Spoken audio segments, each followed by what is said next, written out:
என்கிட்ட தமிழ்நாட்டு ஆட்சி ஒரு 6 மாசம் விட்டு பாருங்களேன், இதெல்லாம் ஒழிக்கிச்சுடுவேன், நான் ஒழிச்சிடுவேன். இந்த போதையை ஒழிக்கிறது 6 மாசம் தேவையில்லை எனக்கு, 6 நாள் போதும் எனக்கு, 6 நாள் போதும் எனக்கு.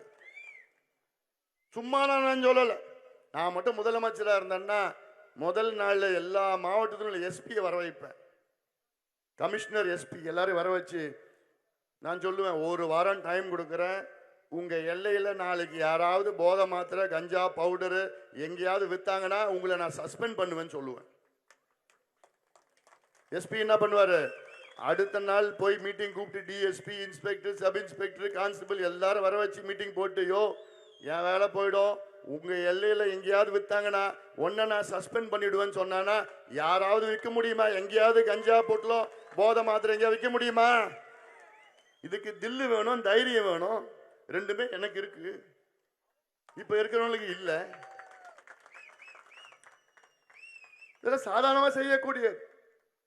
ஆனா உங்களை பத்தி நினைச்சு பார்த்தா தானே அதெல்லாம் செய்ய முடியும். உங்களை பத்தி நினைக்காத ஒரு ஆட்சி, விவசாயிகளை பத்தி நினைக்காத ஒரு ஆட்சி. என்னுடைய கடவுள் விவசாயிகள், சோறு போடுற கடவுள் யாரு? விவசாயிகள். விவசாயிகள். ஆனா அப்படிப்பட்ட விவசாயிகளை பத்தி அக்கறை இருக்கா திமுகவுக்கு? எந்த அக்கறை இருக்கா? விவசாயிகளை பத்தியும் இல்ல, விவசாய பொருட்களையும் பத்தியும் கிடையாது.